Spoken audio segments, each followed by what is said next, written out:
Good evening प्यारे बच्चों। आज मैं जेसीईआरटी की विज्ञान पाठ्यपुस्तक के साथ संबंधित कक्षा 8 के अध्याय 8 से संबंधित पाठ किशोरावस्था की ओर टुवर्ड्स एडोलेसेंस। तो मनुष्य की जो विभिन्न अवस्थाएं होती है और उन अवस्थाओं का किस प्रकार प्रारंभ होता है, उन्हीं पर और थोड़ा सा फोकस कर रहा हूँ। किशोरावस्था की ओर, किशोर किसको कहते हैं बच्चों?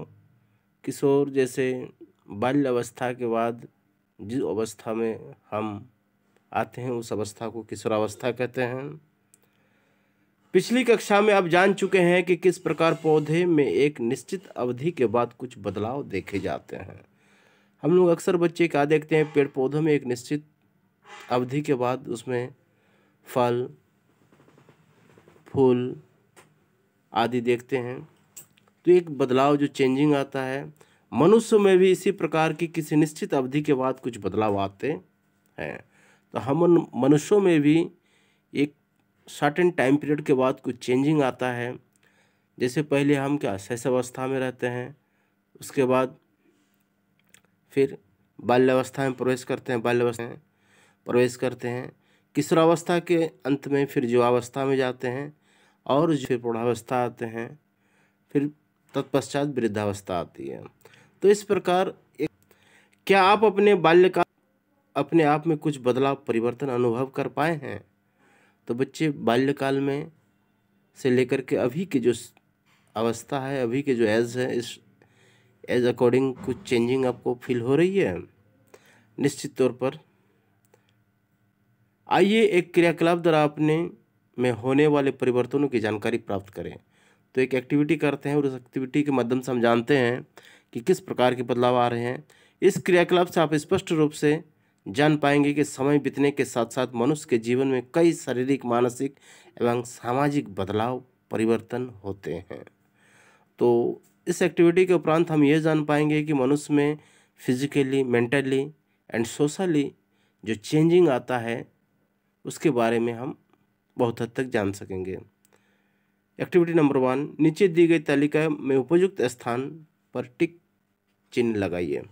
ये एक टेबल दी हुई है और उसमें जहां आपको जिस तरह के चेंजिंग आता है अकॉर्डिंग टू बॉयज गर्ल्स के हिसाब से उसे टिक करने के लिए बोला जा रहा है। जैसे आवाज़ भारी होना, ये आवाज़ भारी होना केवल लड़कियों में है, केवल लड़कों में है, लड़के लड़कियों दोनों में? तो ये ज़्यादातर देखे जाते हैं केवल लड़कों में। कंधों की चौड़ाई बढ़ना, जैसे आपके शोल्डर से इसकी चौड़ाई बढ़ना, ये किस में देखी जा सकती है? केवल लड़कों में। चेहरे पर, ये भी आपका टिक लगेगा, लड़कों में। आवाज़ का सुरीला होना, ये लड़कियों में। जैसे स्तनों का विकास लड़कियों में, मांसपेशियों का विकास लड़कों में। तो इस तरह से इस टेबल को जब हम फिल करेंगे तो बहुत सारी चीज़ों को जान सकेंगे। अब आते हैं मेन पॉइंट पर, किशोरावस्था। जीवन काल की वह अवधि जब शरीर में ऐसे परिवर्तन होते हैं जिनके परिणाम स्वरूप जनन परिपक्वता आती है, किशोरावस्था कहलाती है। एडोलेसेंस इसको अंग्रेजी में कहते हैं।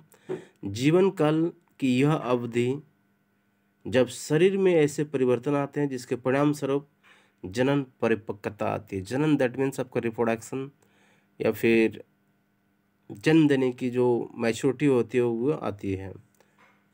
यौवनारंभ क्या है?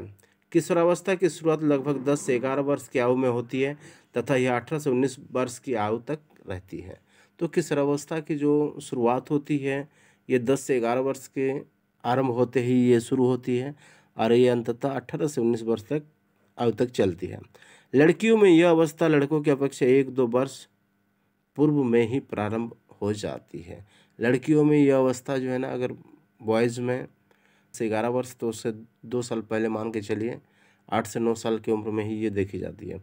जीवन काल की इस अवधि को अंग्रेजी में टीन्स तथा किशोर बालिकाओं एवं बालकों को टीन एजर्स कहा जाता है।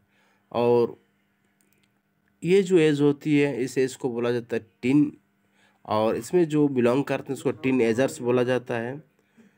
तो ये टीन एज या टीनेजर्स काफ़ी खतरनाक होती है। अगर इसको सही देख रेख और सुझाव ना मिले तो अपने रास्ते से भटक भी सकते हैं।